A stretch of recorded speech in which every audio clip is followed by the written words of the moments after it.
Welcome back to the WTB, the What You Talking About podcast, and I am your host, Mike McCann, and I'm here with the three Halls, and I ain't talking about cough drops. I'm here with our super duper producer, Jalen Hall, looking more or less like a nice young Larry Howard. Yes. And what's up, Larry?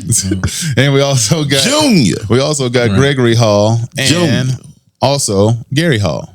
And today we're going to go ahead and we're going to talk about, have you ever been on a bad date before? But before we get into that, this episode has been brought to you by Webb's Barbershop, brought to you out of Lebanon, Tennessee.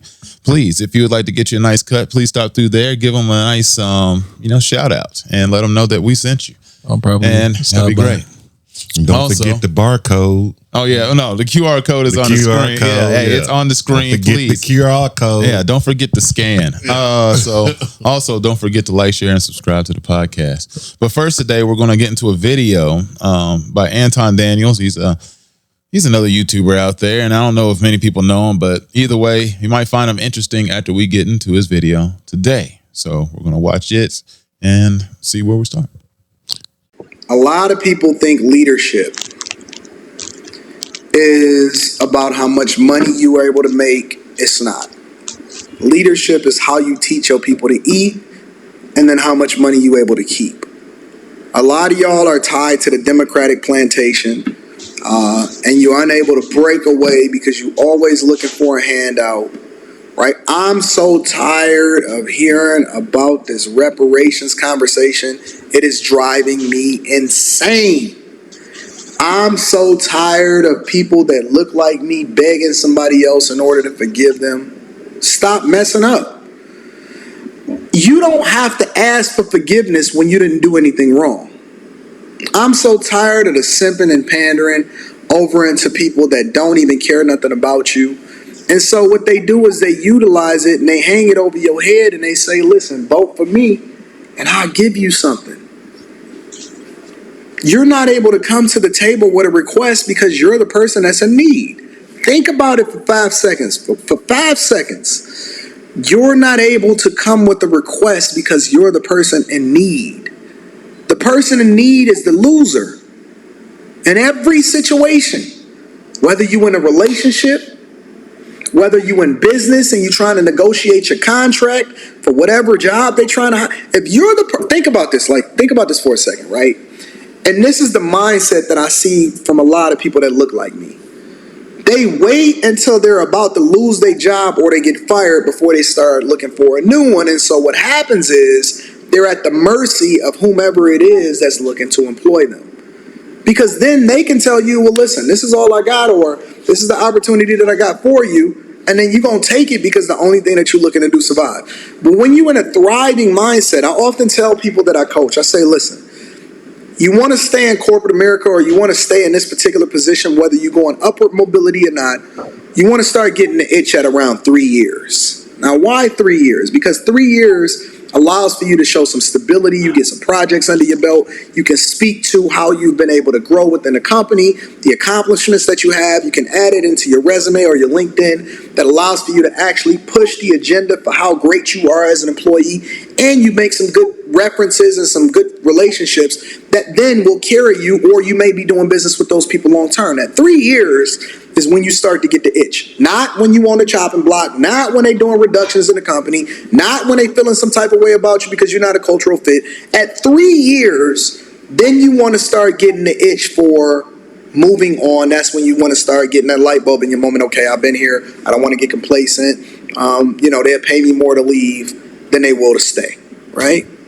By year 4, you want to start really moving your way out the door, right? At year 4, you want to start moving your way out the door. Now, it's a much different negotiation when you're having that conversation from a position of power versus a position of duress. Because I don't need another position. I'm mining through the different opportunities. You walk into the interview process with a whole another swagger. Fellas, if you got women in your fleet, right? And you go into the bar or you going into this environment. Now you got chicks that's calling your phone or whatever, or you got people that you cool with, or people that you can't call and say, what up, you want to go out to eat or whatever, but you just out chilling. You know, I don't know how often at times y'all out going by yourself. I'm very comfortable outside by myself, right? I go a lot of different places. I network, I have conversations. But when you walking in, you got a whole nother confidence about you because you don't need nothing from nobody. You got money in your pocket, right? Everything is going great. Your bills is paid. Everything is taken care of. Your businesses is booming. You doing really well in life. You got chicks that love you and people that seeking your attention. You got a whole nother different type of confidence. You're not walking in there desperate trying to hurry up and get somebody to take home because you got options. And just because you got options don't mean that you necessarily gonna take any option that's presented to you. You moving from a position of abundance instead of a position of duress. And that's why they say men that have people that already want them or people that already got money, they think differently, they move differently, right? When you go into the hood, you know why all of the cash advance places is in the places that got the most duress? Is because they know that ain't nobody in their sane right mind in a position of power ever gonna take them crazy interest rates. But it's the desperate people that do. They take the worst jobs, they take the worst women that don't add any value into their life, and they take the worst positions, and they take the worst loans. They take the worst opportunities that's presented to you. You will only save enough money to be able to put down a down payment to say that I own my own home. When in reality, you don't. You won't do the 15-year mortgage. You won't put the 20% down. You won't pay cash. You won't make any of the best or the right decisions to save your life that puts you in the best position possible, because everything you've been taught in your life is to be based off of operating under duress. Just get my foot in the door. Get the most car I can get for the payment that I can afford, instead of looking at the interest rate, right? Why should I be patient for the woman that actually adds value into my life when I could just hurry up and get some pussy right now? You take the immediate pussy instead of getting the person that adds the most value that can raise your kid to be a success. You're not looking at your future child. You're not looking at whether or not this woman that got herpes can pass it on to the child once they born, or can pass on a venereal disease. You just gonna see it through because you so desperate to get it right now. You so desperate for that little bit of money. They flashed a couple $100 in front of your face, and then all of a sudden you gotta hurry up and get it. You gonna risk your whole life, possibly do 5, 10, 15, 20 years in prison, when in reality you can be poor for the next 4 or 5 years, go into becoming a doctor or doing your residency, and then be rich for the rest of your life. I tell y'all all the time, make the sacrifice now so you can do what you want to do for the rest of your life. But no, we always got to operate with this survival mindset, which is one of the ways in which they tie you to your job. They tie you to that hoe. Now you had a kid with her out of wedlock, and you practically married to her because you got to deal with her for the rest of your life, for the existence of that child. Unless you die before that child, you got to deal with a baby mama that you just so happen to feel a certain type of way about, that you don't even want to deal with for the rest of your life. But you tied to her. The decisions that you make, the short-term decision that you're making now, is going to tie you to her. You're married to that woman. In one way or another, whether you took the vows or not, you got to pay her like you married to her. You got to pay child support. You got to go to family court. You got to see her every time you pick your child up. You got to negotiate with her. You got to try to convince her not to be able to take your child away from you. Instead of finding a woman that can raise your child and be the mother of your child and marry her and then see that through, you're making short-term decisions, and that's what we do every single day. You make a short-term decision with your money. You make short-term decisions with your women. You make short-term decisions with your job. You make short-term decisions with your friends. You make short-term decisions with where it is that you travel. You make short-term decisions with the crime that you do. I see people today. I'm still looking at stories today of people that are getting convicted for PPP loans right now. I still see people getting convicted for PPP loans right now. I see people jump on YouTube. Anton, how do I short-term be able to get my followers up? When I joined YouTube, when I joined content creation, I said, Rita, I'm going to do this for 10 years and see what it take me. It didn't mean nothing to me as much as it meant to other people that just trying to get clout. You know why? Because I already had other things going on in real life that didn't force me to be desperate about whatever it took in order to get some visibility. And now I see a lot of y'all channels getting taken away. Y'all getting community guidelines and strikes because you'll do anything for some clout. Not knowing that in 2 weeks, we gonna forget about everything that you did and you gonna go back to being just a normal you because you got 5 minutes of clout. But everything is short term with the people that I see that look like me on a regular basis because they don't understand the long-term ramifications of the decisions that they make in a day. Everything. Look at your life, look at your friends, look at your mother, look at your father, look at your dwelling, look at the place that you live in, look at your content, look at your kids, look at your job. Everything is going to be aligned with the way in which you think and how it is that you live your life. And it's going to tell the story. It's going to tell us how you spend your time. When you put together your personal calendar, because I live and die by my calendar, it tells a story of what my life is and what a reflection of my life is supposed to be. How my wife is in her femininity and she chilling and she just milling around the house having a good time. How my daughter is in a great place and she's overtraining for her competition and she don't have the same mindset and the same worries about whether or not her stomach is going to be rumbling when she go to school or she go to train, or whether or not she's having difficulty at school or she having trauma or emotional issues that she don't need therapy for, that she's then going to take into a relationship because she's seen how her father treated her mother. Everybody is going to pay for the sins of their parents and their fathers if they don't get that thing that happened to them in this lifetime. It's going to happen in the lifetime of their children. All because we refuse to take ownership and responsibility and look at things from a long-term perspective. Could I have 100 houses right now? Yeah, if I had financed them. I'd rather have 17, 18 that's being number 18 that's being built right now and own 100% of it than own 5% equity, 10% equity, 20% equity, and 50 of them. And then I got to make sure that my tenants is paying their rent on time and all of that. No, I don't move like that. I don't raise the rents on my tenants. My tenants pay the same rent that they've had since they got into that place. And I do not raise the rents on my tenants because I'm more focused on adding value into their life and building a relationship that then generates the long-term care of my property. I don't even have to maintain my property. They do it because they appreciate how it is that we built a relationship. And that's how I treat my people. I treat the people that work for me the same way. We a partner. I treat the people that patronize me on the internet, or my people walk up to me. Hey, I thought we were supposed to be interjecting in the video at certain points. We can't just let the video go for like 12 whole minutes. Well, it almost became a sermon. I will say this: he actually does not mind if you react to his content. Right. So luckily, Anton, he really doesn't mind if you react to his content. But I will say, yeah, I was actually really shocked that y'all were just listening to the video. I do have some comments though. No, there's a lot. There's a lot to unpack there. It's a lot of reality. I listened because it really made a lot of sense what he was saying. He all in. And it's like I said, he wasn't misguiding nobody. He wasn't trying to bash nobody. It's just like he's taking in a lot of common sense here. Mm-hmm. If it ain't working or whatever, it ain't looking right or it ain't feeling right or whatever, you should be aware of that.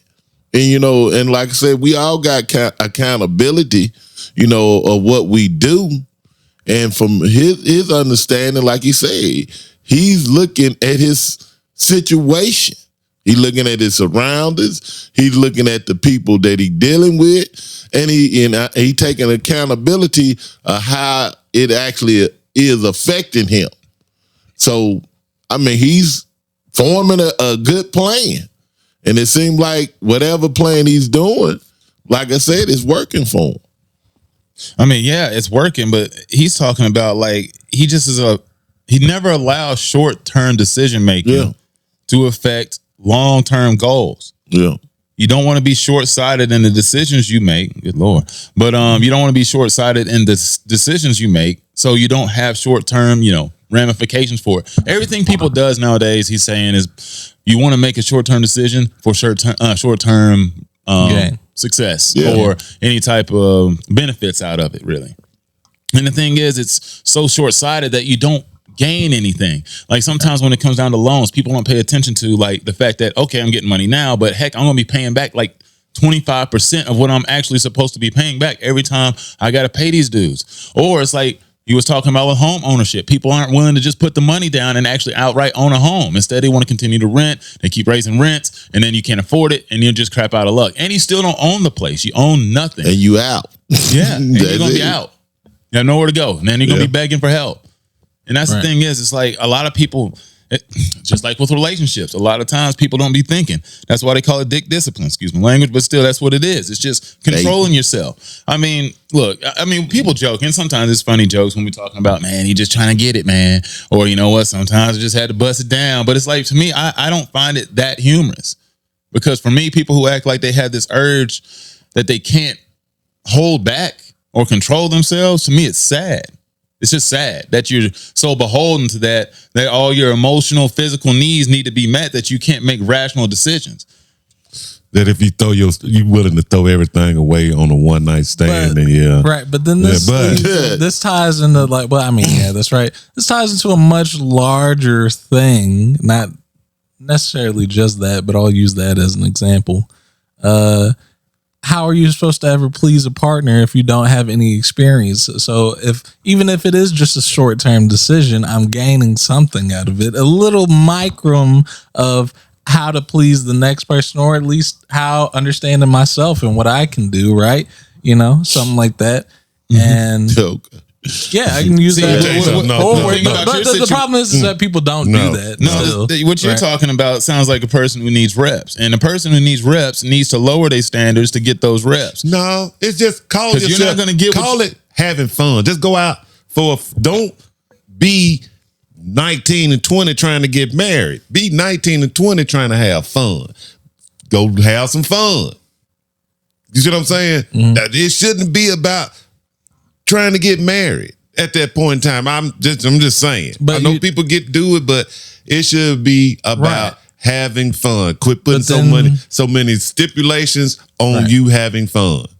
Don't do that. People get lost in the cycle of having fun, and they keep wanting to have fun without ever actually like planning for or trying to. Oh, it'll come around. Time, like you said, when real life hit you, you'll know when it ain't no fun in the game no more. It's too late. You gotta know. Well, I'm just trying to tell you, do not get caught up in trying to overly be the perfect situation. When I don't care if you do run up into it, it's not gonna be perfect. You see what I'm saying? It's gonna be some trials and tribulations that go along. I mean, you can talk about all that. I guarantee you, he's having trials and tribulations in his relationship now. Some kind, it's not gonna work like that. I mean, all the time. Everyth's not perfect all the time. Yeah, But no, I'm just saying, it's not gonna work like that. You can make all the right decisions, still stuff can happen. Go ahead. Okay, now I do agree with what he did say though, is that he put himself in a position of not being desperate. Yeah, that way he can have more options. And when he, like you said, he like, hey, I got this, I have this, I got that, so I don't really need for a lot of stuff. So when I do go somewhere, I can be more selective. But if I'm a desperate person, you put yourself in a less selective situation. And that's kind of what he was hinting at. Once you get that desperativity out of you, and you get to a point where, like you said, and I want to make one up like Greg. I'm gonna make one, desperativity. It take it to another level right there. But like I said, once you get that out of your system, and like I say, you establish yourself to a point where I know who I am. I got, like you say, I got my money, I got my, business or whatever I'm trying to do. So, he got people he can talk to or whatever he want to do. But at the end of the day, he's done put himself up instead of down. Right. And he elevated himself. So when you elevate, and like you say, when you got every duck in the row and everything good, you ain't feeling nothing inside. But, happiness. You ain't got nothing on you. Ain't got no extra pressure. You done took care of your business. And like he said, he even took, you might take a 4 or 5 year hit to get to your goal. And in 5 years, you where you want to be. But you had to ask actually take this 4 or 5 years to get there. You have to take a bunch of L's. Sometimes you gotta take a hit to evolve. And there's nothing wrong with that, but you gotta be focused. And see, it's kind of like what you were saying also. You can get caught up. Now I'm sitting here and got caught up. I done start hollering at these girls and I can't get out the street. And I'm out here drinking or doing whatever. And now I'm focused on this one. I could have took that small window of youth and focused for 4 or 5 years, put myself in position for I can do this the rest of my life. But I think in your youth, you should have the energy to do both. Yeah. I mean, you should have the energy to do both. I'm saying don't lose focus. Yeah. But that's what I'm saying. You can do it, but don't lose focus of it. But see, But desperation isn't a situation. It's a mindset is what he's trying to get to. Yeah.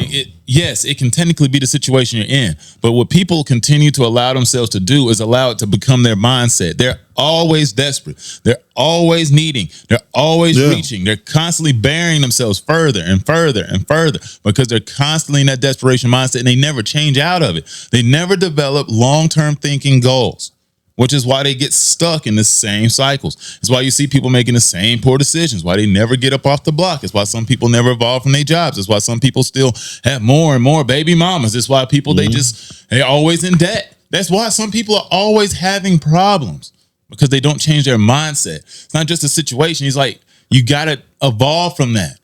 He just never allowed himself to get to that point. He's been around plenty of people who thought that way. He just refused. He couldn't do it. And straight. Oh, okay, cool. But all right, but no, he wouldn't allow himself to get to that situation because it's a mindset, and people allow themselves to think that way. Like it's lazy minded thing. People always think we can't put in more time or more work, or we can't do an extra task, or we have to, or everything's a burden to them. It's sort of like being a manager at work, but for whatever reason, you take it. I'm like, why are you the one in charge if you're going to complain about having to have all these responsibilities? Like the bottom line is, you already signed up to have that. Right. So why are you complaining about it? You know what you signed up for. And then once you're in that position, why don't you go ahead and actually leverage that to do something better for people? So like he was talking about with not ever raising rents. Yeah. He never raised rents because he wanted to actually look for the long-term success for those people around him. Because the people around you, if they succeed, they will try to help you succeed. That's all it comes down to. But most people aren't thinking of long term. They're thinking short term. I don't really like this person. So quite frankly, I'm just going to either try to screw this person, get them up out of here, or I'm just going to make their life a living hell every day just for no reason, but just because I don't like them. When instead, if you can make that person and turn them into an asset, they might actually make more money for your business. They might do more for you. Maintain your property. That's it. Anything. It doesn't matter. You know what I'm saying? Because you say he developed that relationship, you know. Now he could have just made it rent. Now, you know what I'm saying? So now that we done spoke on the positive on it, this is just negative. I'm sorry. I want somebody screaming from the rooftops about our reparations. Now I'm saying don't stop doing what you doing. Yeah. But don't ever stop asking for our reparations. Because it's due. It might not come in our lifetime. It might not come in your lifetime. But if we quit asking, we'll never get it. No. And that's the difference. People act like everything he said is all about financial ability to be financial on your own sustainability. And we're so far behind the 8 ball on that from not being allowed certain things. From, like I said, I keep telling people act like slavery and all that stuff was 1,000. That was just a couple of 50 years ago. Yeah. You know, we 50 years. We kind of remember. We still dealing with people who dealt with stuff that went along in no time span. So you're not gonna get the fair chance that you deserve until everybody gets that opportunity. And when I say reparations, I'm talking money. Yeah. Money changes things. Now it can either makes money. It can make you can and again do what you want to with it. Yeah. But you can it will put you in a position to allow you to change things, because every person with money don't always make the right decision. So it's okay if some people screw it off. That's just part of life. Yeah.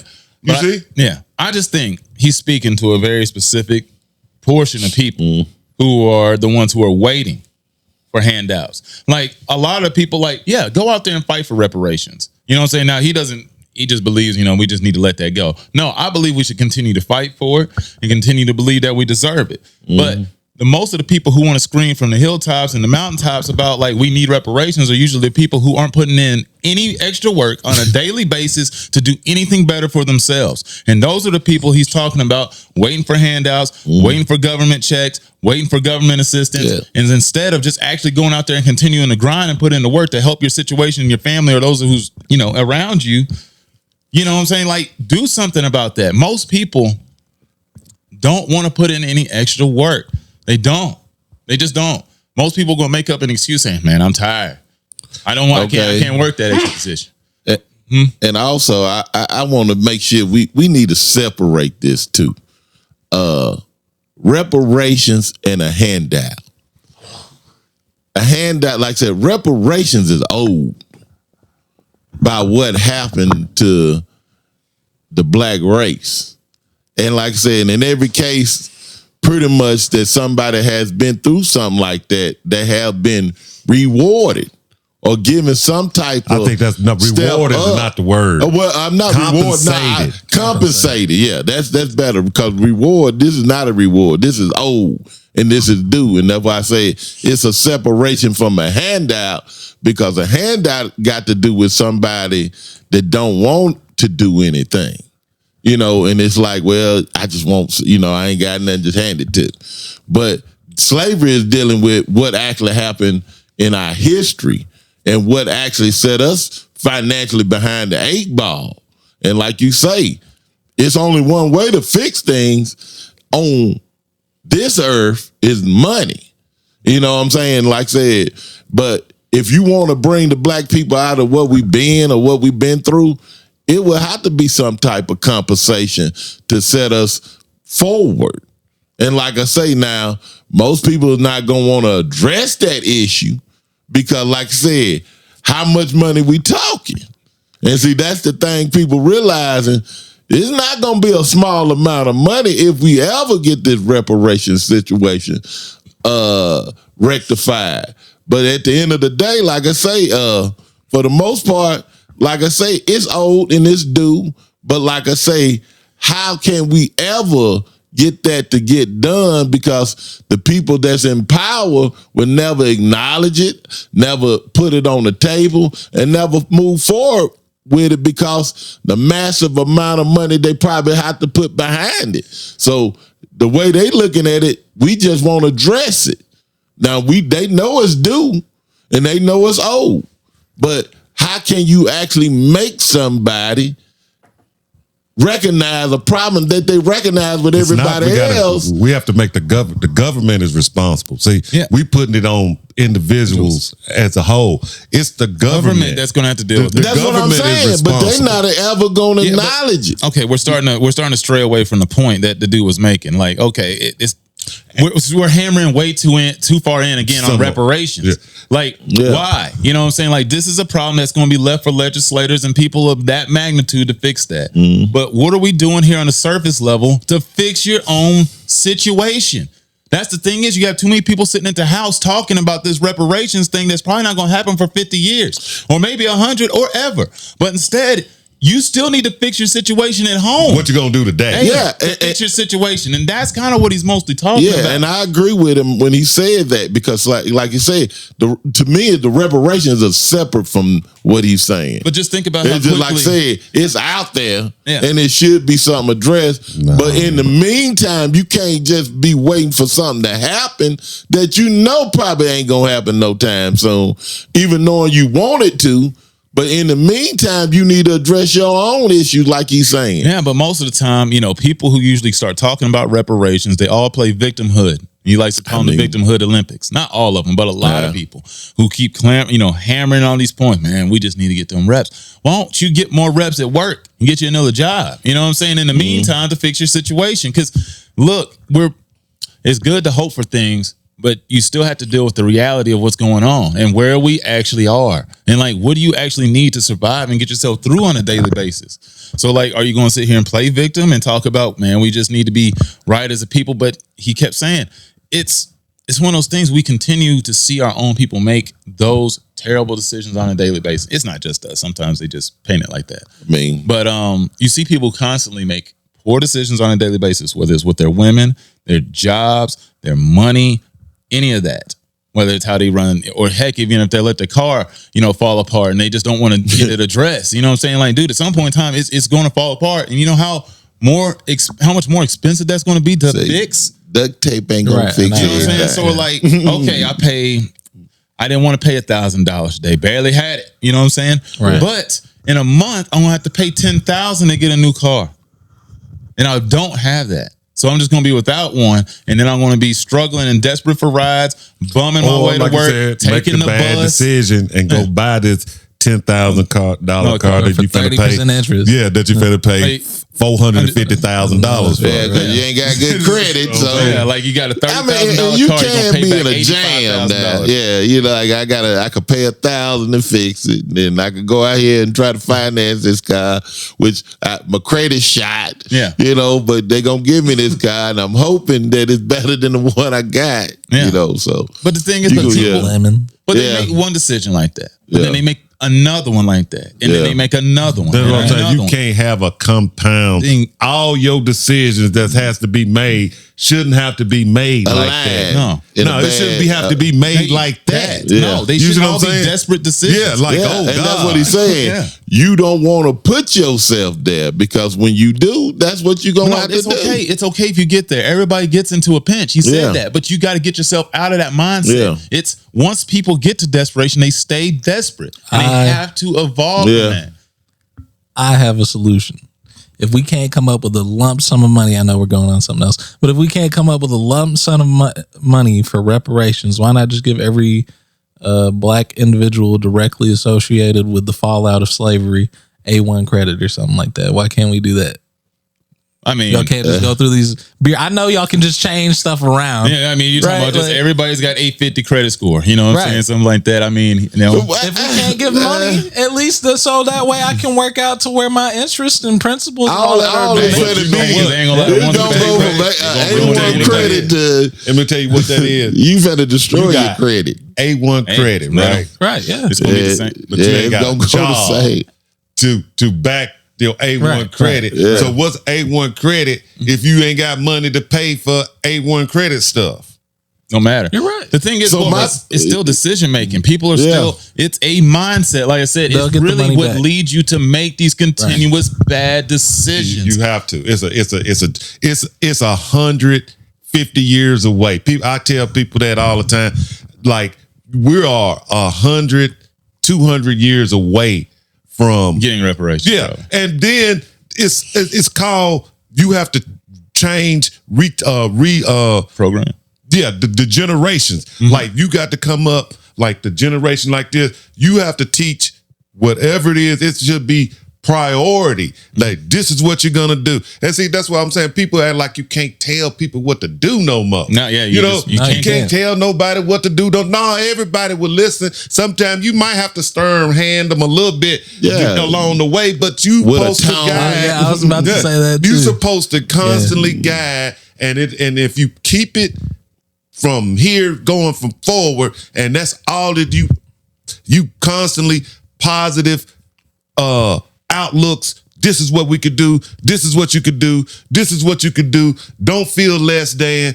You ain't got to do, you have to do that. It has to be constant, year after year after year. I'm talking hundreds of years from now. Hey, it's sort of like I know on another one of his shows, he talked about some of his Indian friends. They just had different mindsets than most of us. They think about, it ain't about what you wanted to do. This is what you were going to do growing up. Mm-hmm. You're going to be a computer engineer. You're going to be an engineer. So you're going to be an architect. You're going to be something that makes a lot of money, that's going to have power and control over something. Be a janitor. You're not going to have anything like you always on the handbasket weaving degrees. I mean, none of that. Right. You're not getting any of that. There are no art degrees in those families. I can't be a gym coach. No, sorry. It's like, and that's the thing is they don't allow you to have that mindset. Okay. That's why you only see them in certain fields and industries because that's the only thing they are pursuing. Yeah, and they are going to do it, and that is the only. That's they made to do it. Yeah, and then, like I said, and they understand. And so is that wrong if you make somebody? No, it's not wrong. See, America, yeah, we would say that's wrong. Yeah, that's what they call it child abuse. Yeah. And then that's why we need to abuse some of these kids into doing the right thing. Because some of them, they think other things. I'm just saying, you have to be stern and direct. Yeah. For years. Yeah. You know, not a couple of weekends. I'm talking years, day after day, year after year, century after century, until we get up a couple of 100 years deep, couple of families deep, where it's just known that your family structure is going to be this. You see what I'm saying? And then your family going to grow from that because it's not going to be plenty examples. Yeah. It's not of how this go. Yeah. It's not accepted, but that this is where it's at. And now you're going to have some failures along the way. Don't get me wrong. But the majority is examples of what you're trying to accomplish in your own family. But like I said, you know, like you said, you're going to have some issues here. But for the most part, people that's the key. You really want to put people around you to see, you know, the less people you have around you that actually give you an example of how life should be is the way you're going to live. Well, also you know? But also to that point, think about this. How many people do you talk to that be like, I just hate people? I don't like people. I don't like to be around people. I don't want to have too many friends. I want to keep my circle tight, small. I mean, that's great, but you're not going to evolve very much with a very small circle. You don't have friends. You don't have people you can go hang out with. You don't have people you can go to the bar with, go to Top Golf, hang out, go drink, whatever you like to do. If you don't have those people that exist, what are you really doing? You know what I'm saying? You're not evolving. Right. Like you're not reaching out to anything. You're not really going to evolve to anything else. You can't network. Usually that stems from like something superficial. Like one time they called me a nerd because I was playing with my Pokemon cards in the cafeteria or something like that. And now ever since I've just hated people, right? Like, yeah, but okay, sort of like this. I and he was just one of those people that says, look, I don't meet fans, you're friends. Sort of like Mom would attest to this. I got a lot of friends. Mom has a hard time keeping up with all of my friends because quite frankly, there's just simply a lot of them. And I feel like that's a really good thing. The fact that there's a lot of them. Now, the thing is, it's because I consider most people friends. Like, yeah, they're a friend of mine. Even though most people would be like, well, there's more of an acquaintance. They're just somebody I know from work. They're just somebody I ran into at the gym. I'm like, if I had a genuine conversation with you, I feel like you're a friend.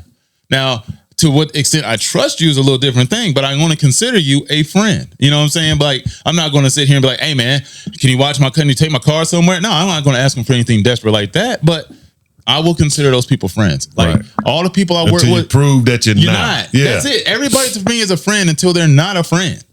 So, and that's the mindset I feel like a lot of people got to take, because I think if people did enough like deep diving and self-reflection, they'll realize there's not a lot of people they can just go hang out with. They don't have a lot of friends. That's what makes a lot of people sad. They realize they haven't created enough bubbles or circles, no relationships. They haven't done that. And life's all about relationships. Right. So building bridges. It is. Don't burn them all. Especially when it's with anything. Like I said, it doesn't matter with relationships, money, jobs. And especially like if you're trying to, like dealing with what we're talking about here, you have to allow people to explore. If you got to get out and explore, something. Yeah. Because if you put yourself in this little thing and that's where it's at, you keep your people in this little, no, you want your circle to be the spread. You see what I'm saying? Yeah. You want to know, that way, because everybody's going to have their own circle. You don't want everybody in that same circle. You know what I'm saying? Yeah. Because then everybody is the same, but you go out, you explore new circles, explore new people, do stuff, be a part of something. That way you can teach. Because if you ain't got nothing to teach nobody, It's hard. You can't. If you don't know nothing, it's hard to teach somebody. Well, yeah. If you're not around other people, what are you learning? You don't learn anything from being around just yourself. The only thing you adopt is your own ideologies and own thought process and your own nonsense sometimes. Because some people need to talk you off the ledge to let you know that, hey, man, it might be a little kooky what you're thinking, or validate what you are thinking. So you don't feel like you're just as crazy or kooky. You know what I'm saying? Either way, you need people. A lot of people sometimes you gotta break free and let it go and become the artist that you truly were all along, even though your family wanted you to be an engineer. I mean, but did you become I really that artist? wanted to be a janitor. My thing is this. Right. Did you become that artist? Well, if I don't have the support and all that, how do I become that? You do it.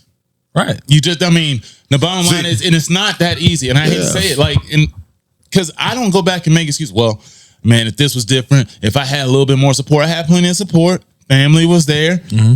Some things just didn't work out. Opportunities weren't given, but I can't sit here and act like everything I did along the way was 100% perfect. At the end of the day, do I take all the accountability? Not 100% of it, because some of it was just completely out of my control, especially when it comes to, like, say, sports and stuff in high school. But a lot of it, though, it's like I do look back, and instead of blaming people, you need to start finding ways that you could have fixed your own behavior to have maybe given yourself another chance or a better opportunity for another outcome. Right. You know, maybe I could have been a little bit better teammate, because when I really think about my mindset back then, I was like, man, I was a really selfish dude, just like internally, because I used to think we would win.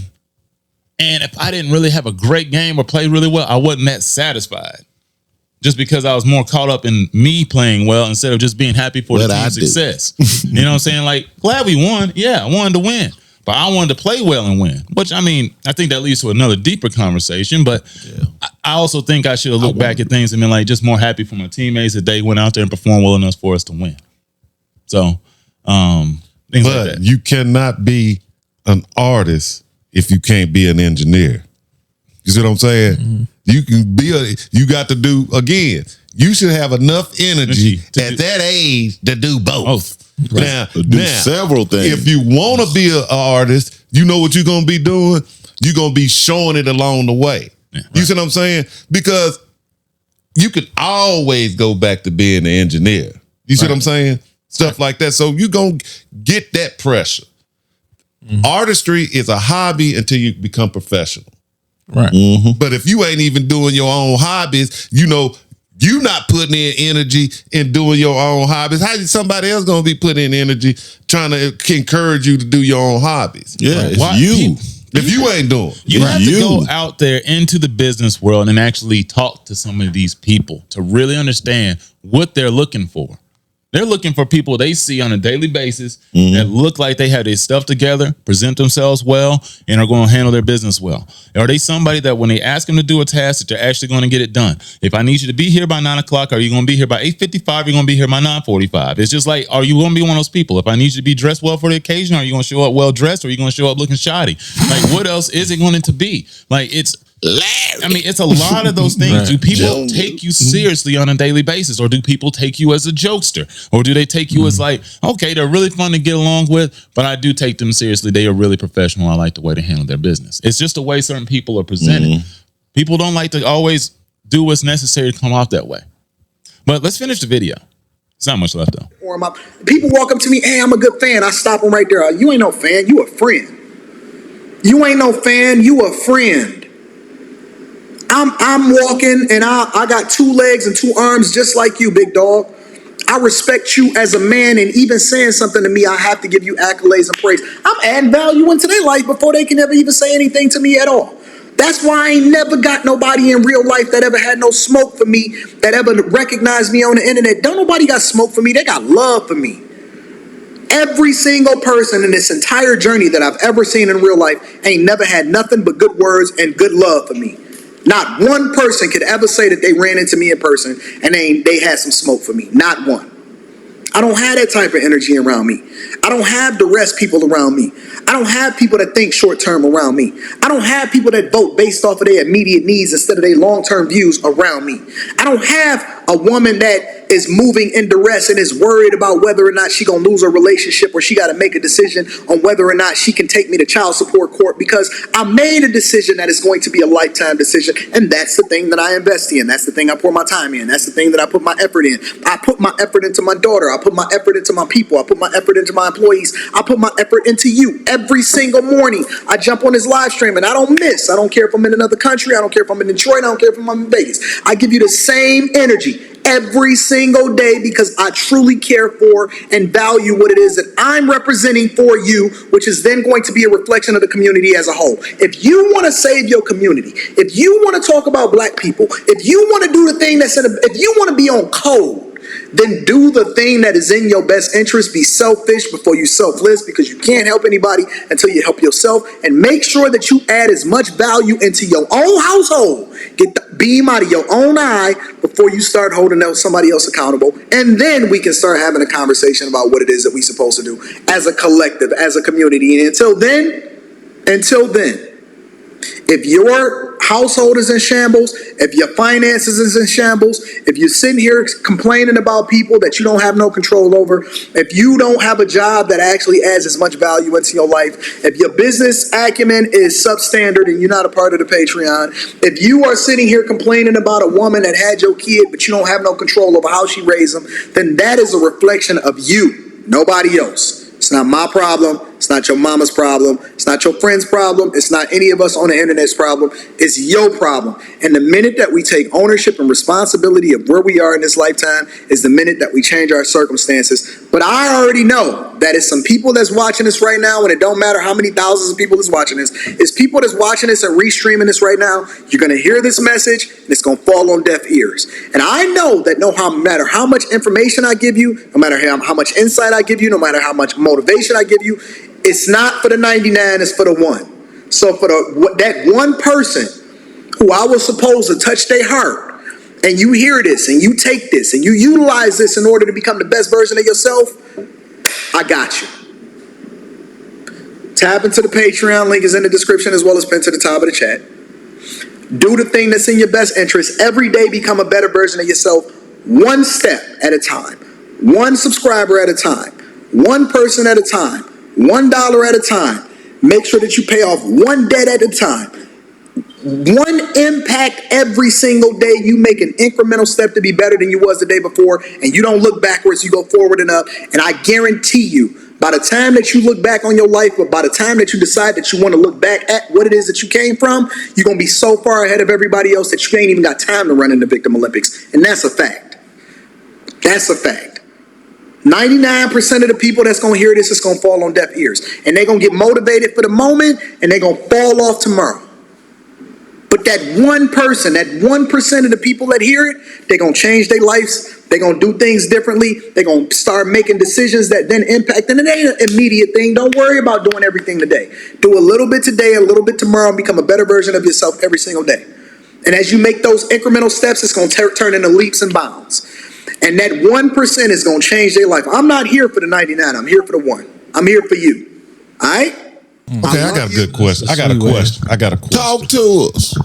Is it something that you do that like that gives you small validation that you're moving in the right direction? Is it something that you find yourself doing that gives you like validation that you're moving in the, you know what I'm saying?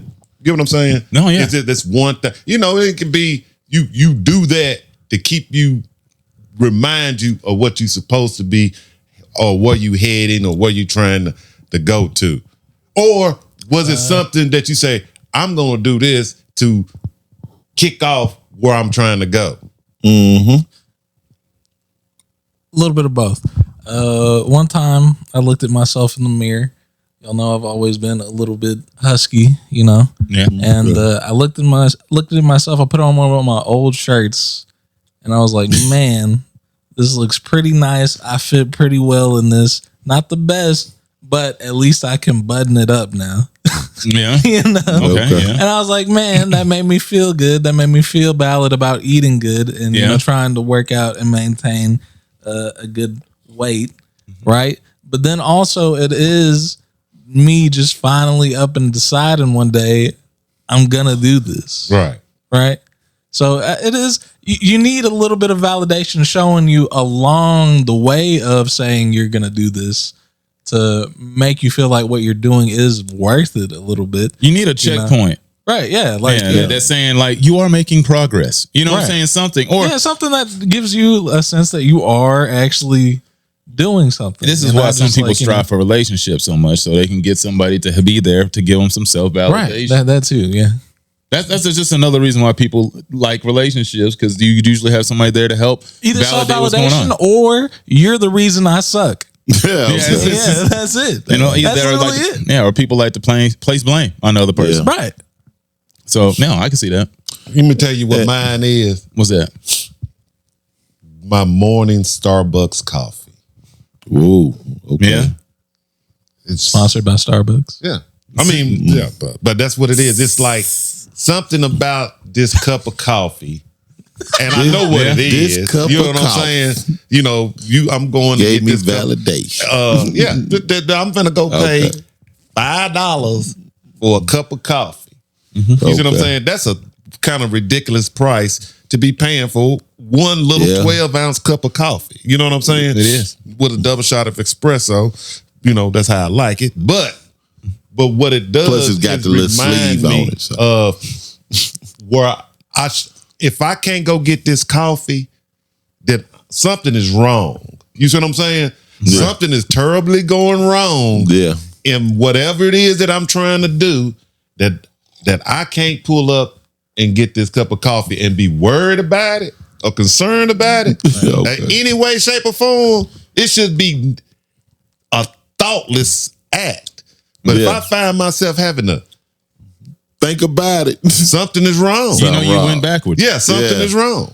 Yeah, there's something that keeps you along the way to let you know those things. So like, for me, like, obviously, I mean, there was a point, man. I mean, when you're struggling middle adult, you not using your money all the best way. So when I stopped getting to a point where I was like, ooh, I'm about to overdraft, or, oh man, my bank account's at like $1. When I can, you know what it was for me? When I can finally just go to the gas tank and just fill it up every time. Right. I can now just go fill up my tank every time I go. Not trying to micromanage. Yeah, I'm not micromanaging. $8.40. Yeah, I just walk into the gas station, come out, and I'm like, oh wow, that was a heavy hit. I gotta save $5 to eat. I can go get 2 milkshakes. Exactly. Where you got $20. It's like I can. Man. When I was in Cookville, I lived about probably 3 miles away from Cracker Barrel. Like if I went the back road, so I could save some gas by going the back road. So I know how little I use on a daily basis. But back then it was a recession, so gas was up to like $3.80. You know what I'm saying? So it was terrible up there in Cookville. So $5 really didn't get you very far. But you save about $5 for gas, and then you want to save you probably about $10 to get something to eat. I'd eat at work, and also you got like $5 more. Hopefully, as a server, you can make some more. Maybe get you about 70, 80. You're gonna probably spend about 40 or 50 on the night just to kick it, and then you might have about $30 left over. Because you gotta have kick it money. You do have to have kick it money, but then you're gonna have to work again to save some of that, so you can actually pay your utilities and have your rent paid at some point in time by the end of the month. And so you realize you don't have a lot, and you're not. And I wasn't trying to sit here and be like, "Hey, I'm out of money," so I you would just cut it tight, or you'd have to go in and work on a day that you were supposed to go to class or something like that. But I remember those days where, it's like, okay, tonight I can afford the DiGiorno and wings deal. You know what I'm saying? Because it's only $7.99 at Kroger. Paying attention to a lot of these little $5 deals and $6 deals. $3.99 or $2.99. You know exactly what it costs after tax. 3 for $5. Now, that's the thing is what it costs after tax. Yeah. That's how you know you're in desperation mode. I start looking for coupons and stuff like that. Start putting in your birthday. That's how you know you're really broke. Whenever you start doing the putting in your birthday to get the free meal. Hey man, you taking every discount you possibly can get. Some people are super cheapskates, but there's very few that are to that degree. Usually it's for desperation. So like I work in hospitality and guest service, and that's when you can start see is when people start squirming around, or when they start asking like, so am I going to get charged for this? So if I was, how much is one of those Sprites in the room? You know what I'm saying? Or how much is the hold? Oh, how long is it before I get that back? You know, that's the one. How long is it before I get that back? Then you know that they're going to probably be stressing. And you need to probably watch that guest, because if they're starting to spend too much money, they might not have it. So things to look out for. How much is a silk? Yeah, like Chris not Chris no, Rock. It was a Chris Rock from I'm Gonna Get You Silk. Give me my hand for a quarter. Yeah, he was like, I want one red. How much? Just how much for one red? That's what it was.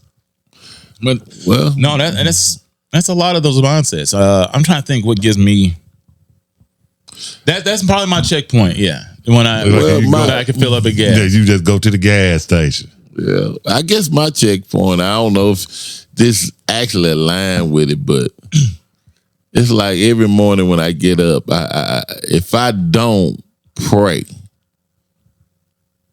and give it to God that morning, it feel like I'm missing something. You know, but I do this. It's like my routine every morning. I got a certain prayer I say and certain things I say, and that gave me my peace. And I realized sometimes, like I say, you got to learn. You're gonna have ups and downs. You're gonna deal with things in life, and things are not always gonna go as planned. But I start my day off with a prayer, turning it to God and letting it just manifest itself. So my thing is like, and like I said, I learned I don't have the answers to everything. I don't have all, whatever. And then, like I said, I might think something. I might believe something. That's why I pray to God to give me a better vision, better understanding to deal with things, because like I said, every day we coping with something. So that learned to actually give me a better inner peace about life, because like I say, some things and it's just like I said, I used to react and just get mad, or somebody do something or whatever, and I feel like I gotta say something. And I done realize a lot of that you ain't gotta respond to people, because you already know who you are and what you are. And like I said, and I feel like God has put me in position to be a example instead of a hindrance. So my thing is, like I say, I pray and I get up and I try to express and share my love and care, or be some type of example of what God want me to be every day. So, and like I said, I really try my best to, if I come across people, to lift them up and whatever their situation is. And I done learned to really accept people for who they are. I'm not here to change you. I'm here to make your life better. Because like I say, you meet people, we ain't the same. And I know we ain't the same. We don't have the same agreements. But I can be a friend to you instead of sitting here thinking, well, we ain't the same, we ain't this, we ain't that, and you this way, I'm that way. So I'm gonna chalk it up and move on. I'm a friend, like I said, I'm a friend everybody, because like I said, I'm not wanting to be a bitter person, an angry person, a hateful person, or even come off like that. So that's kind of where I'm at now, and I think that's what God has made me feel when I turned myself over and decided to let him guide me and let him take me through what I'm going through. So I mean, that's kind of where I know where I'm at from that. I don't know if that lined up totally with that, but that's what gave me that's kind of what put me where I'm at, because it gave me a lot of peace in myself to learn to deal with people better.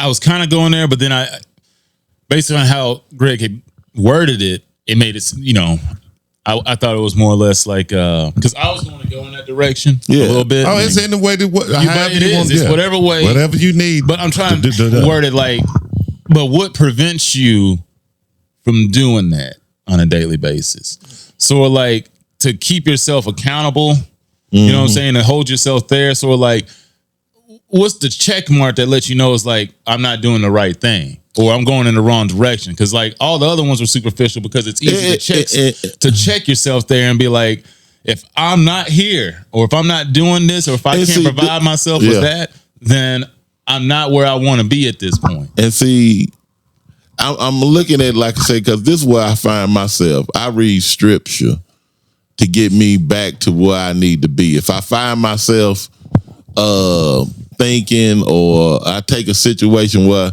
I felt like maybe I could have came out better to that person, or maybe I could have been a little bit more open, and like I said, and I didn't handle that well, or I probably could have actually been being used for something, and I didn't use myself or the understanding the things I want to.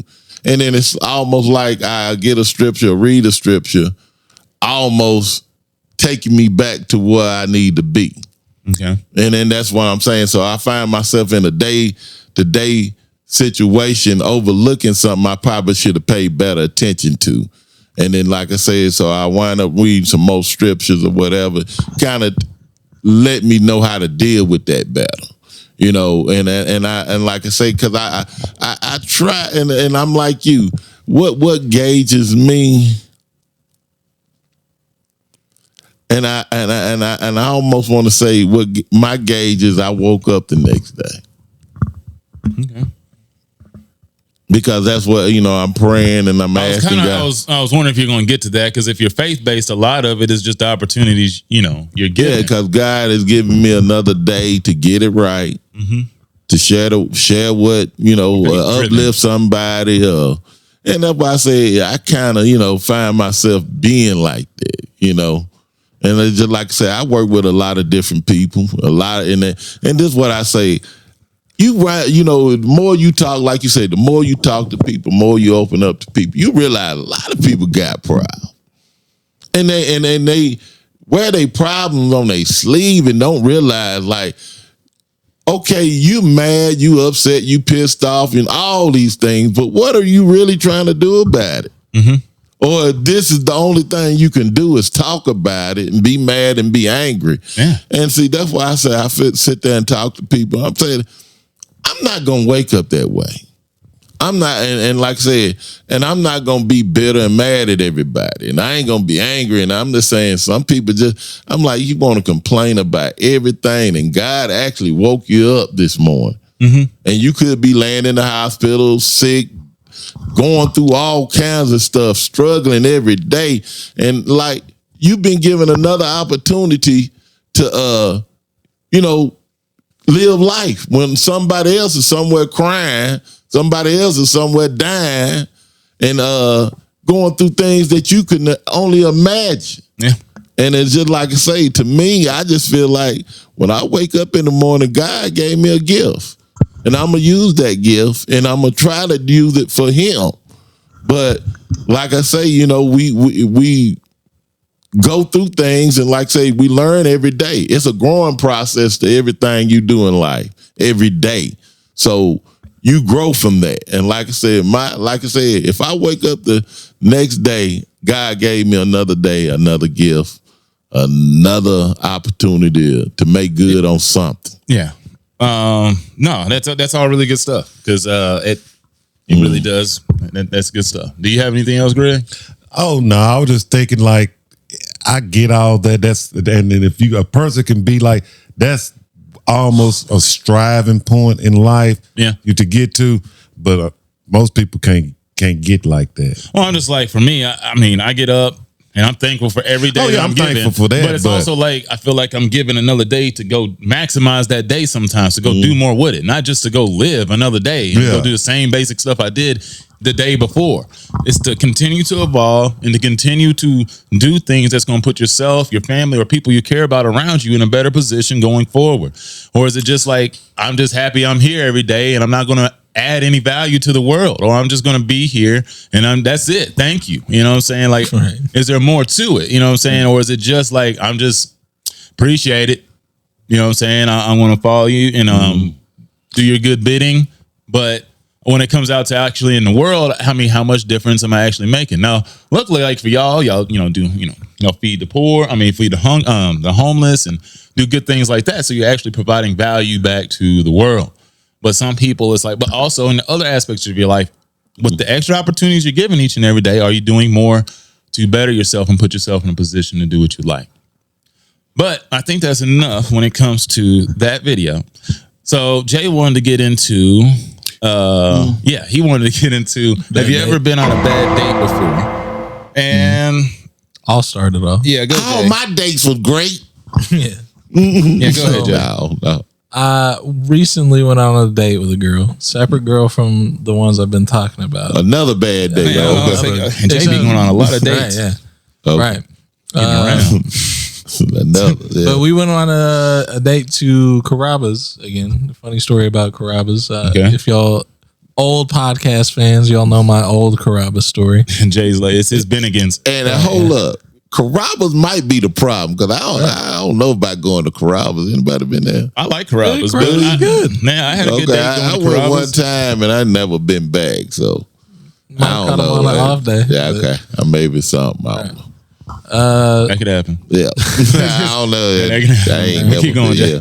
Yeah, like I went to Champions that one time. Yeah, That was you garbage, never- but yeah. apparently it's good. Yeah.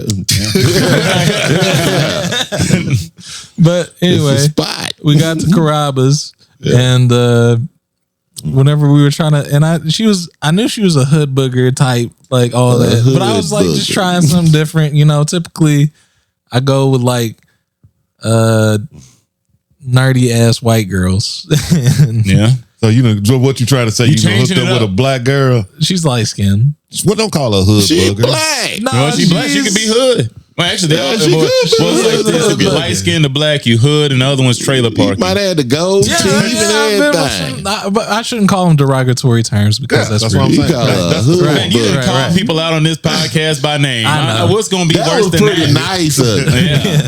A hood booger. Face in the Hey, I camera. was just saying that because I knew he was gonna say he had dated them. He ain't call them nerdy white girls trailer. Yeah. No, they are. You Some of didn't them. refer to them as trailer. You might were be dirty refer- white girls. You can refer to them as single or double. Yeah. You're right. Okay. But yeah, so we started to order our food, right? And I got the fettuccine carbonara or something like that, I think, or a bacon carbonara. And then she tried to order her food, and I thought she was joking with me for real. I thought she was like pulling my chain or something like that, or just trying to be funny. She said, "Let me get the chicken parmesan." Okay. No, just keep going. My type of gal. Just keep going. Parmesan? And I was like, oh man, that's funny. I laughed at it. And then I was like, the waiter standing right there, and she was like, you mean the chicken parmesan? And she was like, yeah, let me get that. And I was like, oh. Okay. Oh no, she was for real. Stop. I want you to stop. Go say it again. That's why she's a hood. No. Where do you meet these girls at? That's what I want to know. You find the worst of all. Jay done been picked this one up on Dixon Road. Yeah, you're right. Oh my God. What you doing over here? My problem is I just give them a chance. They look pretty at least. They're the prettiest women. Hey, you got to Yeah. start somewhere. Right. But Jay, Go ahead. Yeah, I'm sorry. Yeah, He's some out of here them- scouting the shortcuts. yeah. And he's like, man, she looking pretty good. I know. Chicken, what she call it? Chicken parmesan. Parmesan. Okay. And I Oh, thought, God. yeah, she really had to be joking or something like that because I could not believe. I wasn't even thinking of chicken parmesan. G thought she was really ordering some. G think, I want some of that too. Yeah, give me one of them. Let me get that instead. Yeah, get that Parmesan. Hey, where's the Parmesan? Double Parmesan out here. Yeah, and then another thing that let me know she was like, acclimated to that type of lifestyle. Less than educated. Lifestyle. Right. You ain't about that life. She didn't like any the things with vegetables. And I was like, man, you ain't eating nothing with vegetables in it. You getting fried chicken with tomato sauce and cheese on top of it, which is cool. Chicken parmesan is good, but not chicken parmesan. I don't know what that is. And no side. And no side. She want to scrimp scampis. Man. Shrimp. She did, didn't she? Man. She said shrimp. And I was like, oh, dog. This ain't it. Man, This ain't it. This ain't it. Jay, I'm sorry. But I paid for the I'm food. with G. You might need to stay out of Carrabba's, and you might need to find a You new could have took her place. to a burger joint. I A should've. new place. I want the double burger A with new bacon. place. A new place to go. Order fries. You know Right. You got to get off of plenty Right, of fish. right, man. You got to get off of plenty of fish. It's Yeah. a terrible site. It's Is that a real outdated. site? Hey, that's like the original dating site. I feel like you got to get off plenty of Or fish. get off MySpace and get on Facebook. Yeah, Right. man. Like, Instagram. You better get off MySpace. Hey, I'm about like Greg. Go to church, Jay. man, Go to I don't church. know. I'm telling you, go to a library Yeah, go to church. and do the thing you're not supposed to do and just start randomly hitting on the Yeah. girls. I mean, that's what we did in college. Just, you're around that age. Right. But that ain't going to work these days. Trying to get some Look, help. y'all got to get I'm yourselves trying out to of get this some help on my mindset. LLC. Look, Did she order a drink? Yeah. She got a Coke. okay. Oh, not a drink. Oh, not a drink. No. It's the Okay. mindset, Well, see, man. the last day she was an alcoholic. Now she's just a hood booger. So I mean, Yeah, at I least know. you improve. Now, you don't go and approach girls the first time you go to the library. You have to go make a presence. You know what I'm saying? You have to be Make it like a seen. routine pattern. Yeah, like, you're, you, in the you go library. here now, and then all of a sudden you no longer go there as soon as you start talking to the women. But it's one of those things you go It's there. a nice place to go, though. It is. Yeah, I mean, that That ain't sit out. stalkerish. Murfreesboro Library. No, Hey, I'm no, saying go to the library, scouting out somebody. No, then it becomes it's- stalkerish when you start looking up their personal information without getting their actual name. Yeah, when Are you you go up sitting there, in there when you taking go a up there and picture? ask the librarian, "Can I see her library card?" That's when they're gonna call the Hey, police. could you Right. take a picture of me over here In the on the background. corner while she's standing there? Yeah, I just need that photo with me in it. She Yeah. did. Oh yeah, I just remember she did say she wanted a beer afterwards, but I was like, man, like So let me ask, So she how was did the at date least turn being- out? You know How, what? how did the Cordial. conversation go? oh, it was good. Huh? As far as, like, It was, so that wasn't a bad date. it wasn't a bad day, but I'm not rocking with her anymore after that because I can't. But Jay, No, see? but my whole point is this: when At you least she talk wasn't to talking her, about you back knew to she square had one other again. dude. Hey, when you talk to her, you knew she had a Nah, foreign we Back to accent. square Did one again. Nah, she Hold not? on. Go ahead. Did she not have that foreign accent? Yeah, Okay, so you knew. No, not foreign. not for. Now, I know but- it is. I'm just talking about the hood. That Yeah, is okay, foreign, yeah. yeah. I'm just there, but you knew it was something different there. Yeah, the twang. That's all I'm saying. That wasn't coming out like she might have would say what she was gonna say. right. But I'm at least know how to say chicken parmesan.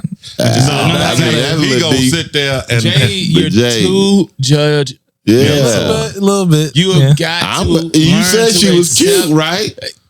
That's what I'm. yeah, I'm gonna tell you. I would have took her to get a beer. Jay like white girls. You know what's messed up? Let's go Hey, get a hey, little stop. beer. He like white women. He like white girls, and there's nothing I'm wrong. like, let's go get You this like beer. what you like, Right, right. You know what I'm saying? So it was hard for him to. He would take the white girl talking about 4 guys and the black girl talking about but he shrimp ain't taking any parmesan. of them. Shrimp parmesan. Well, but you didn't hear him say he's not rocking with that girl no more, I'm not did rocking you? with the other Man, girl. he's not rocking with either I'm not one. rocking man. with the alcoholic Well, Jay, you anymore. running out of options. Like, I know. my I whole told thing you to is, start Yeah. having fun. Right, you're right. That's it. like, dude. I would have went to the. We got some beer. You know what's messed up? This Hung person out, that all these Talking about shrimp. No, go they ahead. could probably turn into some great People. spouses. Yeah. Yeah. Because you know why? They might be fully devoted and committed to you, Right. regardless of Yeah. their intelligence level or if they can read or do math. But if they can have a decent conversation, you find them entertaining, and if they're cute, dang, I would try to make some of that work. And if Yeah, they something. uplift you a little bit, bit. that's what They're they probably say. going to give you plenty of compliments because, I mean, Yeah. like you're not going to have an intellect. This is why you have to have other friends. Hey, This I is why told you you have go to get have your hair male braided. friends to Yeah, have you're these right. conversations with. No. You know what I'm saying? Like, this is why you have other people to have these deep intellectual conversations. So you don't have to use your Should I spouse for not, that. like- This is where a lot of women be complaining because a lot of guys be expecting their woman to be their counselor. They're supposed to be their maid. They're supposed to be their cook, and they're supposed to work. You know what I'm saying? That's a lot of jobs in one.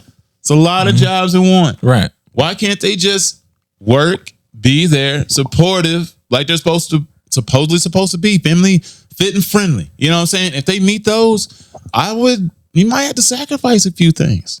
You know what I'm saying? If they're willing to make some things work, compromise. They might have some benefits in some areas you weren't expecting. You never know. They might be talented. Right. So it's Real just one of those, talent. even they could be. So just encourage I won't go get some script because you're getting opportunities to go out with women. Right. Yeah. Remember, we watched some of the videos that talked about how men just simply aren't getting to have interactions with women, and it seems like you're getting plenty. You throwing them all away. You know what I'm saying? So it's like, yeah. And they look like good possibilities. I mean, every time you they're explain these situations that we understand, there's some they're flaws offering here. like, There's hey, I'm flaws. out here having fun. Yeah, but I don't see the flaws to the degree that they should be cut ties with, or the bridge needs to be incinerated. You know what I'm saying? Like, I mean, you're just sitting at, London bridges, dog. I mean, come on. I mean, You waiting for Shirley Temple to walk through You blowing them up. oh no, you're ghosting.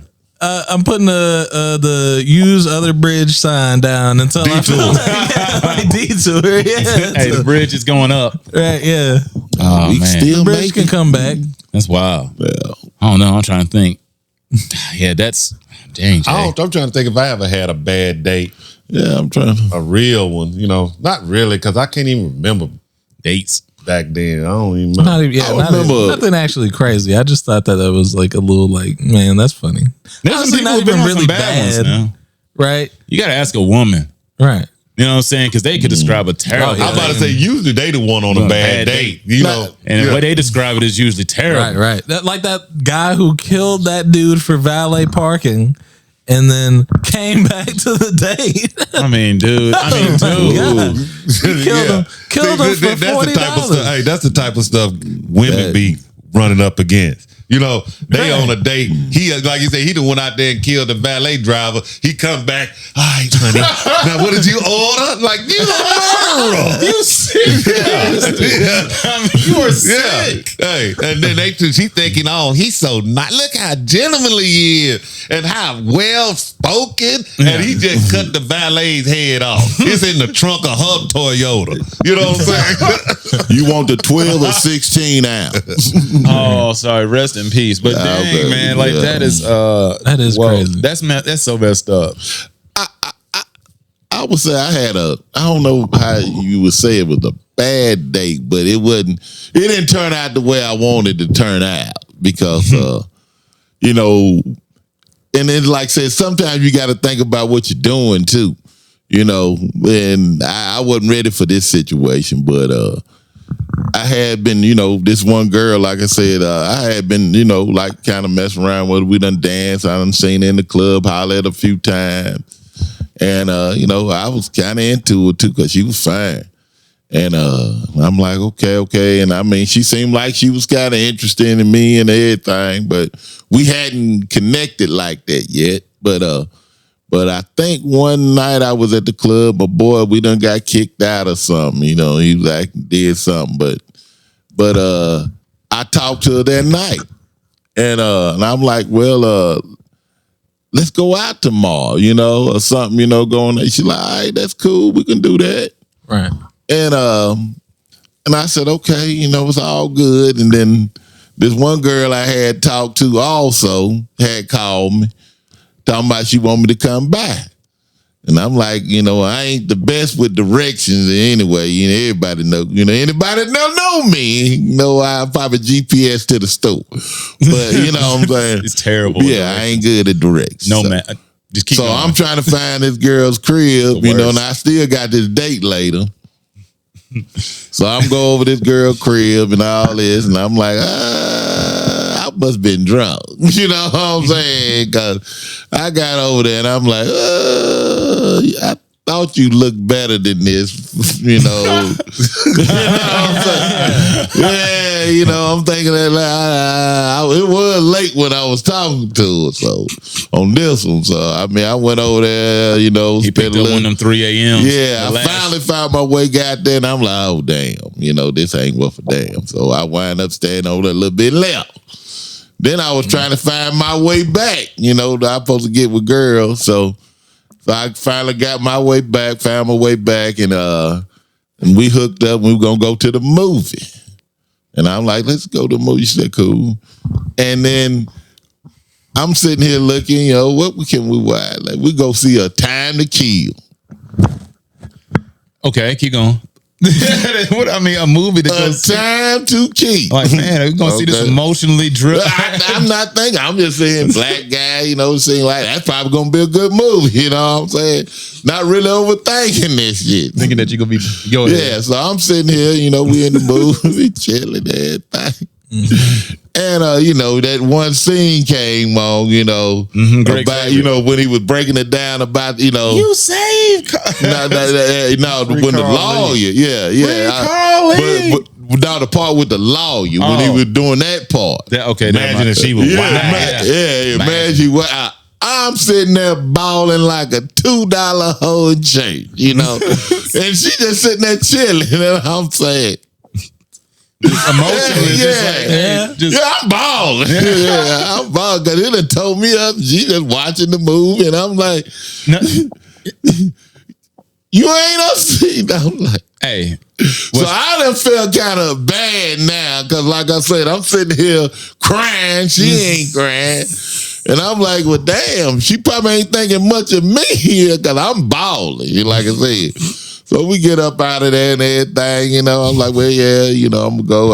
I never called her back because, like I said, first of all, I did feel bad that I was broke down, but then I was like, well, she must not have much of a heart if she ain't crying on this movie and feeling nothing I'm feeling, you know what I'm saying? Right. Okay. So, I kind of took that, and I was really looking forward to the date, but I probably shouldn't have picked that movie.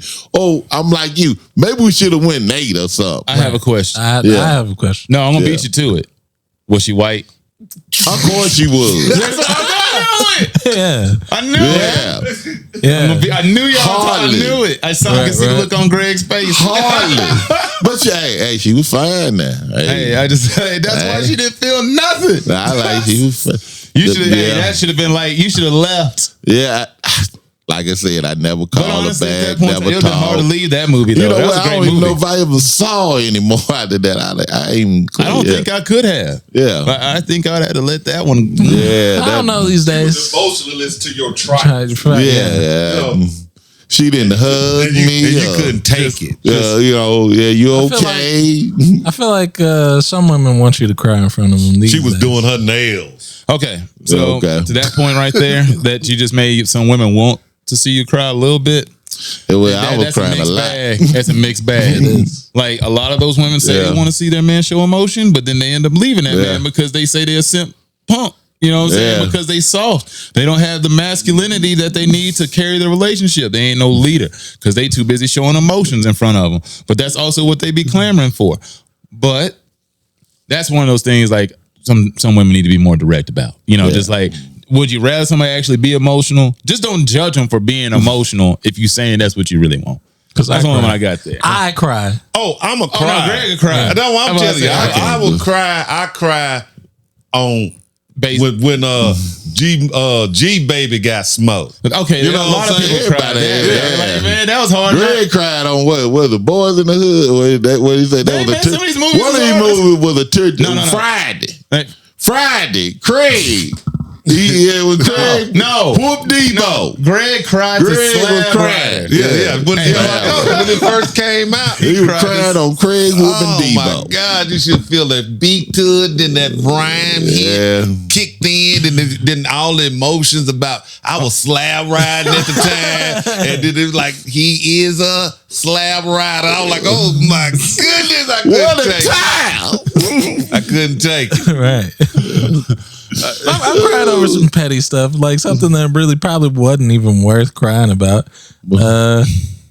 Usually at the end of video games or something like that. Like no. I feel Jay. No. I feel Jay. I see Mike. Stories are emotionally drained. That's why they turn into movies and shows and stuff. Right, some of them are really great stories, and you play it out over time. You get used to these characters and stuff like that because the games are fun, right? Or you wouldn't be that driven into the story. Last of Us Part 2. I cried at the end of that. Oh, I bet, because people crying all up in the show. The first one. I mean, the first game's emotional because, like I said, the story is an actual story. You just get to play it out in video game format and great graphics and great content. But yeah, that can happen. But people don't know It's a journey. Tears is cleansing to the soul. Yeah. If you get a good cry, and I don't care if you laugh crying, cry crying, it's just a good cleansing to the soul. It is. Yeah. People don't understand that. So okay, I'm the kind of person who will be watching something and get randomly emotional out of nowhere about, like, Greg was watching the kid the other day at the NFL draft. Just the kid who announced the pick for the Jets, and they tell his story about surviving skin cancer. It's like, and when you just have a moment where you really feel some empathy there, And his enthusiasm that he came out there with, he was just so happy for the opportunity, and it caught me. Right. yeah, no, and that's the kind of stuff. And that's the kind of stuff that gets me. It's always small things like that, or and sometimes, like, especially watching sports, I hate when people used to be like, "Man, why don't athletes cry acting like they care like that?" People don't understand, dude. Athletes Emotions. they give it literally everything they have. People in wear their that body. like a badge of honor. I don't cry, and that means something ain't right with you. That's I will fine. tell It's y'all, like, I crying mean, later. you so hard that don't nothing Right. bother you. That's a little. I mean, that's a deep Psychotic, mindset. I'm like, it's a lot of things gonna happen in your lifetime. And if you sit here and say, I don't cry, I mean, something gonna make you cry at some point, I'm thinking. But if you don't cry over anything, something is missing in you. Tell y'all the first. back.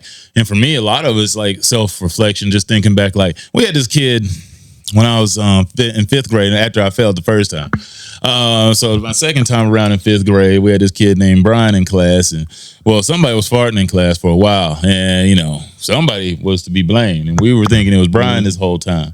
And I remember one day he got emotional and he started crying. It was sad, and we had to remove him from class. And then the teacher came back in, and she was like, "Look, you guys, I don't know why, I don't know what's going on, but it's really hurting Brian's feelings that, y'all keep accusing him of this." And still didn't really think much about it at the time because we were just mean kids. But, I was actually, most of us were cool with Brian, like in class and whatnot. But just the fact that you're pointed at as being that kid, the one farting and stinking up the class, it's not cool. Say it in fifth grade. It's shaming. You know what I'm saying?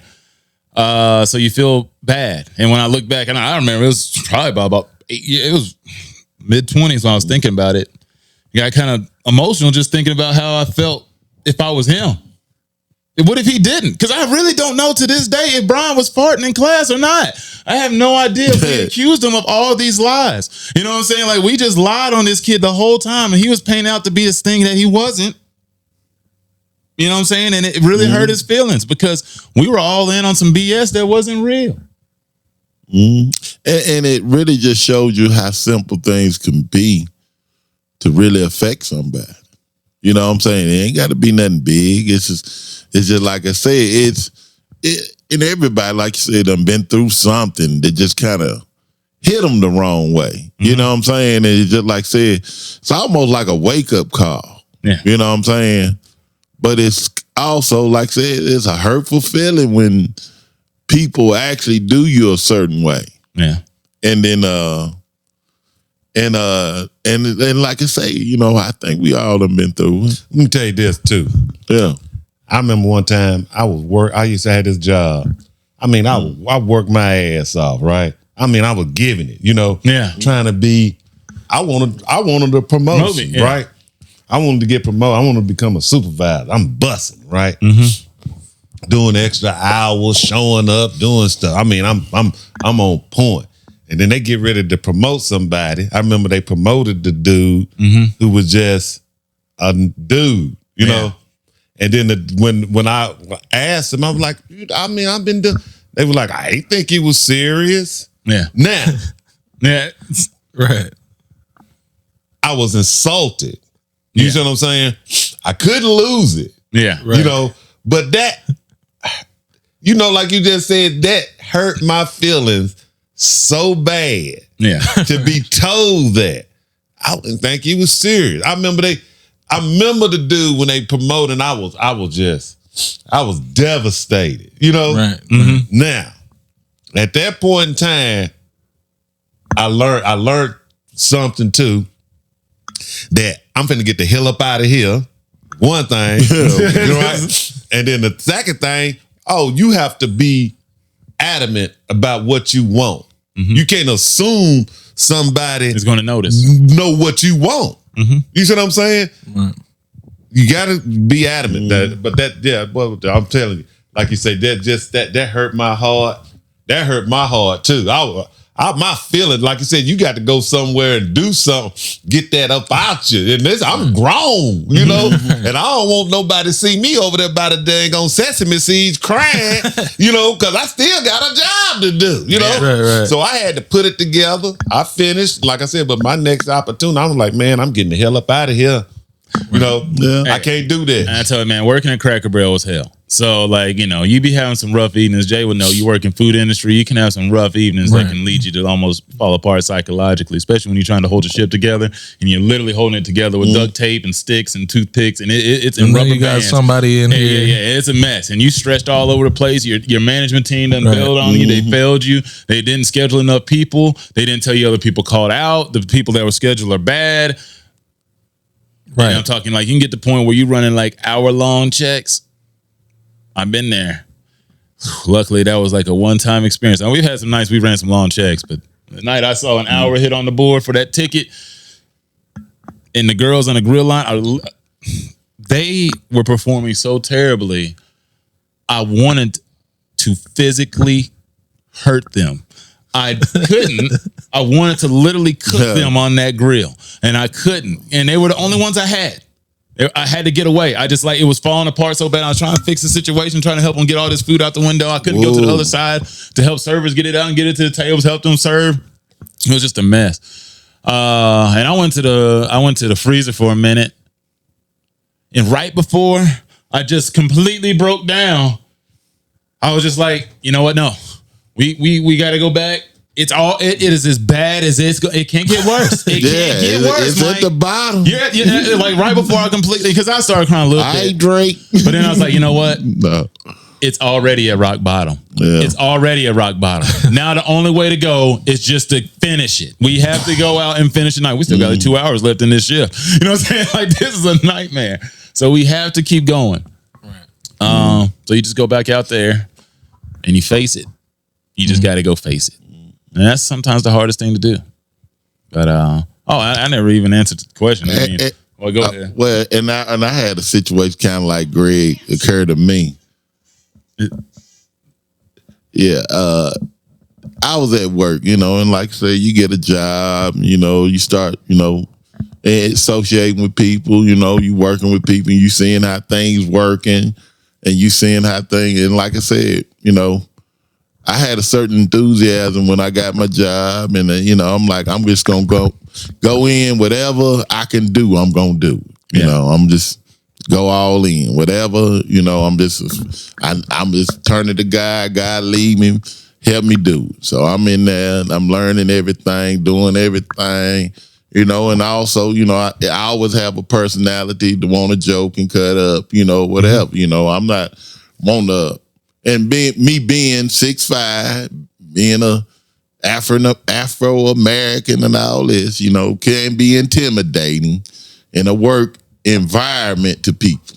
Because I'm a big guy. So you can be intimidating to people who are smaller than you. Yeah, that's what I'm saying. I'm just saying in the work, you know, because you got rules and all. Yeah. So some people can, you know, look at you a certain way and feel a certain way, because I done been told that, but you know, but my thing is so I comes off, you know, pretty much being friendly or whatever. I don't try to trip on nobody. And then, you know, we got roles on team, and you know, we got jobs available, and it's like okay, and I'm seeing how we actually get the jobs, and I'm like, one person volunteered, you know, okay, he got the job, you know, then another one volunteered, he got the job. And I'm like, well, you know, I'm thinking I'm in position now. You know, I done learned, know what I need to do. So I'm going to, you know, volunteer for team leader since it's old. Yeah. And pretty much up to this point, every job had been a volunteered, and they just went with that. Mm-hmm. Soon as I volunteered to take the team leader job because it was open, all of a sudden it got to come to a vote. Mm-hmm. And I'm sitting there thinking, now all this time people just, hey, volunteer. And I'm sitting there thinking, okay, I volunteered, it was open. Yeah. All of a sudden we got 2 other people trying to hold the job down. Yeah. One person was already bidding out. The other one was getting ready to leave. So it's open. Yeah. But somehow this has just showed you how people really feel about you. Now, you don't know how people really feel about you until something comes up. And like Greg said, all of a sudden I'm not serious. But I'm sitting here, I'm doing every job, then did every job, can do every job, here every day, not, missing days. I'm doing whatever I'm supposed to do. But now all of a sudden I'm looking at these other people. I'm saying, so you got this guy, he volunteered. I didn't know what made him so serious. And he don't even come off as a guy, like you said, wanting to really work. He ain't doing nothing extra. Yeah. You know what I'm saying? I'm like, I always try to volunteer, do extra, go beyond the job, do a job better than most people. I'm trying to make my job look great. Yeah. And so I get in here and I'm kind of like, well, why it come to a vote? And the thing is, okay, it came to a vote. I lost the vote. Mm-hmm. And I'm sitting there thinking, well, damn, I lost the vote to somebody that already decided they would leave because some people didn't want me to just have it. Yeah. Okay. So the thing wind up happening is I did get the job because this person was leaving. But now I have a certain feeling now I got the job compared to everybody else got the job. I got the job on default, even knowing I should have got the job, knowing this person was leaving. Yeah. But other people wanted to interfere and make something out of it. Now, and I'm like, you didn't have a problem with this person, that person had, but when I got it, now it's a problem.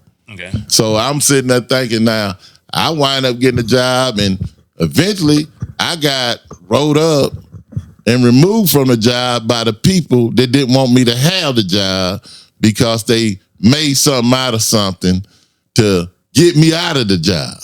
Okay. And that's why I say, so at that point, it got a bitter taste in my mouth that even though you think you might be getting along with everybody and everybody seems friendly or whatever, and it seems like it is what it is, at the end of the day, Yeah. it might not be none of that. Yeah. And like I said, and it was okay. And like I said, it was certain people doing it, but as soon as you wanted to get this job, it became a challenging situation. Yeah. Where nobody else before then, this situation was really not getting challenged. They just let them do their job. They just let people walk in, and it was a volunteer job. And then So obviously, when it you gave decided me you that- showed up, yeah. it was an issue. So now we got to put it to a vote. And then eventually, you were removed by the people who put you in power that didn't want you to be there. Yeah. So, no, I get that. It's, but my thing is this. So, how long ago was that? That was a long time ago. Did you quit trying to go for any more positions higher than what you had? I realized at some point Did you quit trying to go for Did you positions? ever try to go do it again? No. So my thing is, at a point, you can only accept what you got if you never keep trying. If you let one, because my thing, if you let one incident deter you from trying anymore, because there's been a lot of things in a lot of people's lives that didn't go the way they wanted to, and they could have stayed bitter about it, and they could have thrown them into victimhood Olympics, as Anton likes to say all the time. Or you can suck it up, Do something. doing something else, or get another job, move forward, or do you complacent, just be like, I'm just gonna be here. At a point, that's why it's like it's up to individuals to change their mindset, to make things better for themselves. Things aren't gonna go the way you want them to all the time. Yeah, I know things are messed up, but that doesn't mean I'm gonna quit trying to do stuff going forward. I've been victimized by all sorts of things that never made any sense in my life, but does it stop me from keep trying to get better jobs? No. Like, I've been told flat out that, I have had more qualifications than when I worked at, Hyatt Place, I worked there previously. Numerous people got hired for a front office position that I was never even entertained to be interviewed for. And I was already pretty much doing the job outside like one basic administrative task. And you line up the resumes, mine's actually better because I actually have more experience overall than those individuals. But I could quit and then just never try to get another job at the Centric or try to get another job or somewhere else and try to increase my value. Or like when I was playing baseball when I was a kid, I could have just been like, man, this world's full of racist people who just don't want me to succeed in life. I don't know why I won't even try to play any more baseball or play sports in general. Because it happened then. Why would I continue to play if all I'm going to do is be victimized? I don't know what the future circumstances are going to be if I don't try to go have more future circumstances to begin with. Right. You have to keep failing. That's what he's saying. You have to go take some L's. Most people take one L, quit, and they equivocate their entire life to this one loss that they had. And they don't move on from that. And that's the thing is, like, life is about taking L's. You're going to take L's in relationships when it's talking to women. You're going to bomb out. When it comes to jobs, sometimes it just don't work out. You know what I'm saying? It just don't. And then sometimes you play sports, games don't work out. Giannis summed it up perfectly. We don't all win. Now, there is failure in sports, but I do understand there's, greater 10 point. or 23. Yeah. But that's the thing is, you can't keep, somebody's going to succeed. Doesn't mean they're going to succeed forever. And also there's been people I've seen get into positions I clearly knew weren't going to hold those positions forever. So I just waited. Right. Just wait it out. Eventually you'll be next. I would like to have been the first one they chose, but I wasn't. You know what I'm saying? I can't control what people think of me because what their perception is their perception. I don't know how they perceive me to be based on who I am and how I am towards them. But if it's more than one person or two people, it might be a trend after a while if it's everybody. But I don't want to be too long-winded on that. But we are stretching to the very end of this episode. We will get back with some more content. Thanks for rocking with us here at the WTB. And we'll be hollering at you soon. Peace. Peace. Holla at your boy. Okay.